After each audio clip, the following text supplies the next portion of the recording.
பெரம்பூர் மீட்டிங்ல ஏதோ சர்க்கார ஒழிக்கணும்லாம் சொல்லிட்டு இருந்தீங்க போல இருக்குது.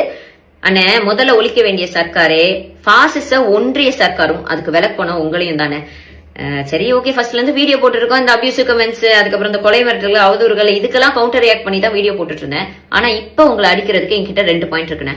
பாயிண்ட், உங்களை எடுத்து எந்த பொண்ணு பேசினாலும் உங்களோட வல்கர் வாரியர்ஸ்னு ஒரு கூட்டத்தை வச்சு அந்த பொண்ணுங்களை பத்தி அசிங்கமா சித்தரிச்சு வசைப்பாட விட்டு சந்தோஷப்படுறீங்களே.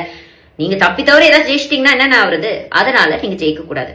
2வது பாயிண்ட், இந்த பாசிச கட்சிகள் எப்படியாச்சும் தமிழ்நாட்டுக்குள்ள பூந்து ஓட்ட பிரிச்சு உள்ள வந்துடலாம்லாம் நினைக்கிறாங்க. அதான் உங்களை தானே கடைசியா ஏடிமா இறக்கிருக்காங்க.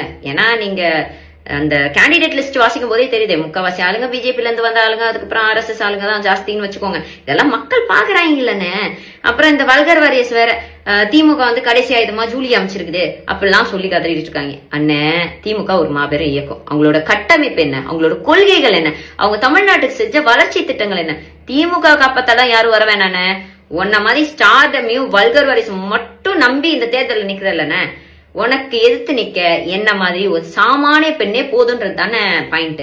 அப்புறம் நீ கஷ்டப்பட்டு பாத யாத்திரையா வேளாங்கண்ணி மாதா கோயிலுக்கு போயிட்டு வந்தாலும் சரி தானே. திருச்சி கலக்குல இனிகோ அண்ணனையும் சரி, இல்ல RD சேகர் அண்ணன் பெரம்பூர்ல நிக்கிறார்ல அவரையும் சரி உன்னால தொட்டு கூட பார்க்க முடியாதுன்னு. மத்த RSS ஆளுங்கெல்லாம் நீ நிப்பாட்டி இருக்கிறல்லன்னா அவங்க எல்லாம் தானாவே விழுந்துருவாங்க. காலத்துல சந்திப்போனே.